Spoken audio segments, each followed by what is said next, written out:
Welcome to the channel, everyone. My name is Nick. For those that are new to the channel, hopefully by the end of this video, you do become a subscriber. So if we take a quick look at what's been happening around Ripple with the RLUSD stablecoin, we could see that there has been a lot of big moves made ever since roughly the announcement of it. We go all the way back to the middle of 2024 with the meetings with the Treasury of Secretary, right?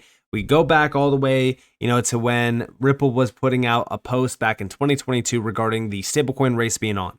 Ripple has been preparing for this moment for a while now, and they are always 2 steps ahead of anyone in the space. And do you ever question why, right? Like if Ripple is talking about it now, in a few months or even maybe a year or two, things are going to start to change. It's the same exact reason why those predictions from Ripple employees back in 2023 hit big in 2024. They are a part of the big plan. And you could say, well, Nick, you're just a conspiracy theorist. You don't really, know that for sure. Or you might be saying, all right, well, Nick, you're speculating. But the thing is that like, let's take it back 10 years ago, right?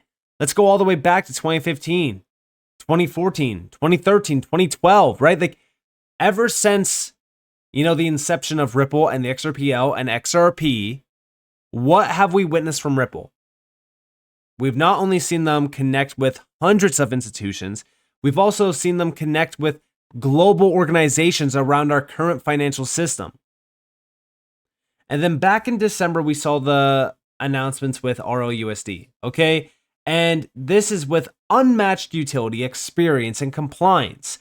Now, to a lot of people, they think that RLUSD means absolutely nothing for XRP, but that's where a lot of people are actually wrong. When we think about what a stablecoin does to the underlying network that it is issued out on and settled on, it significantly impacts the underlying demand of that network, which also impacts the underlying asset that is settling transactions on that network. And in this case, we look at the XRPL with XRP. Now, I bring this post back up because of one thing, and that is the New York Department of Financial Services. Early on, Ripple made a deliberate choice to launch our stablecoin under the New York Department of Financial Services Limited Purpose Trust Company Charter, widely regarded as the premier regulatory standard worldwide. This is from Brad Garlinghouse.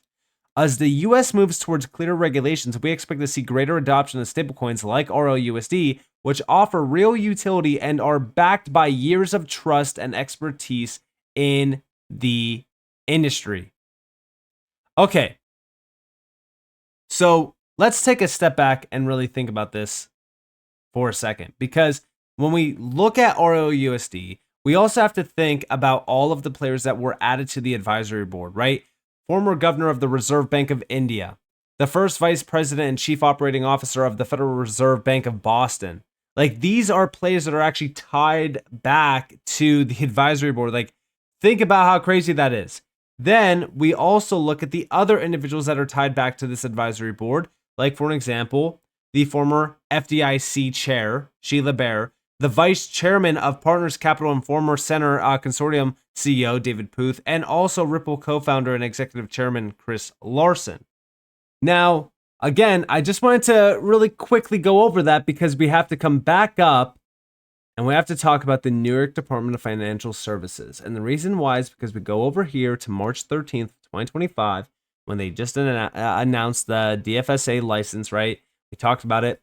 Let's scroll all the way down real quick. Look at all of the licenses that Ripple has under its belt. Okay, it has across multiple US states already. They have MTLs, money transmitter licenses, but they have a New York Department of Financial Services trust charter. And you know what's crazier about all of that is if we go all the way back to February 13th, 2024, Ripple announces acquisition of Standard Custody and Trust Company expands its portfolio of regulatory licenses. Because again, this is a big one. This is a big one because what they were able to acquire under this was that chartered license. And also, if we scroll down, we could see that Ripple and its subsidiaries collectively hold a New York bit license, nearly 40 money transmitter licenses across the US, a major payment institution license from the Monetary Authority of Singapore, and a virtual asset service provider registration from the Central Bank of Ireland. Now we go back over here, all the way back to 2016 when this was published. New York regulators grant second bit license to Ripple. They were the second blockchain firm to ever receive this bit license from the New York State Department of Financial Services.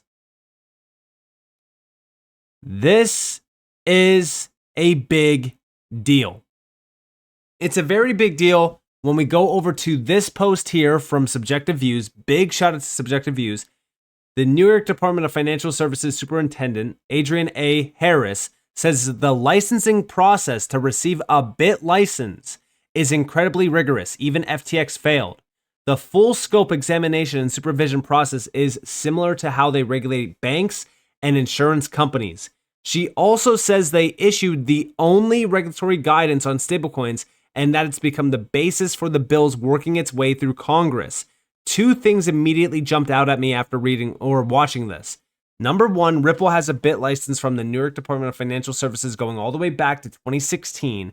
And recently, Congress has been touting the New York Department of Financial Services as a leading regulator for crypto and digital assets in the country and around the world, which we'll also get to here in a second. But listen closely to this. Let me ask you, what have you been doing as a digital asset regulator? And there was a question we got online from Columbia University's Abby Joseph Cohen, who asked specifically about your thinking on consumer protection and digital assets. So big picture digital assets, and then specifically to Professor Cohen's question about the consumer protection, which ties to your worldview. Yeah. Well, so the digital asset space is such an interesting one, right? Because you hear so much, especially in Washington, prior, right? Don't regulate it because you will legitimize it. And then, sometimes I would talk to my fellow regulators around the country and around the world, and they'd say, well, we don't understand the value of these things. Like, why do they exist? And my view is that that's not really the regulator's role, right? The instruments are here, the products are here, they can do a lot of damage, they need to be well regulated. And so DFS is really the only prudential regulator, right, really active prudential regulator in the country around digital assets. So we have, as you noted, the BIT license. So in order to do virtual currency business in New York, you have to be licensed by DFS. You can do that either through the BIT license or through a limited purpose trust charter. The licensing is an incredibly rigorous process. So for instance, FTX made known that they were seeking a license in New York. They did not get one, nor did Voyager, nor did Celsius, right? Any number of other companies. Then we have full scope examination and supervision. So the same way we examine banks and insurance companies, right? We have a team of examiners. They go in, they examine the companies at regulated interval or regular intervals. They have MRAs and MRIAs, and when we need enforcement actions, and we can talk about that. We've done now, in addition to the regulations, 9 pieces of regulatory guidance. So the only guidance out there on stablecoins is DFS, and has really become the basis for a lot of the bills that's been working their way through Congress. Customer service, blockchain analytics, market fraud, all these things we've done guidance on. And so you see, but this goes back to, I think, the first question, where we have really rigorous standards. It's all very transparent. And then you see that we have responsible companies regulated in New York, and the market there continues to grow in a responsible way. And, no company is perfect, just like banks and insurance companies. We bring enforcement actions, and we've done so with crypto. So we brought a $100 million action against Coinbase. In fact, I brought the first enforcement actions in DFS against crypto companies, even though we've had the authority since 2015. We brought a $100 million action against Coinbase, a $30 million action against Robinhood.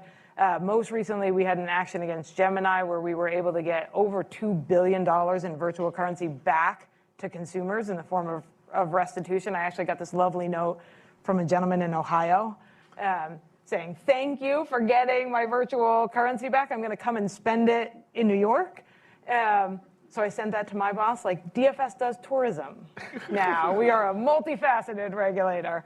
So I think on the consumer protection piece, right, we've got the rules and the guidance on the front end, and then when we need enforcement, we we bring enforcement actions, right? Well, I fear you may need to be a little more on the enforcement side if Washington does a pivot from being heavily on enforcement. I mean, the SEC brought a lot of enforcement cases the last few years, some of which they won, some of which they lost. But if the enforcement officers take a dirt nap and they all get sent home, and some 19-year-old Doge employee just says, you guys go back.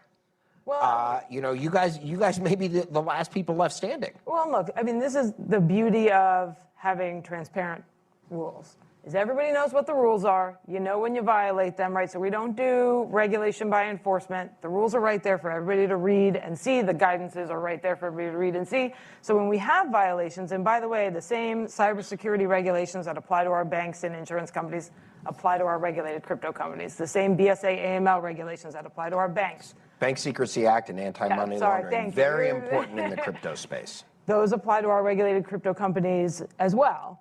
So the rules are right there for everybody to see. So when there are violations, some of them we can deal with in the supervision and examination context through the MRAs and MRIs, the matters requiring attention and matters requiring immediate attention, and make the companies remediate in an exam cycle. Some of those violations require enforcement actions, but for us, it's really important to use all of the tools in our regulatory tool belt so that we're not making regulation by enforcement, that we have transparency. And what we see is our companies will sort of market on the fact that they are regulated by us. It's really become the good housekeeping seal.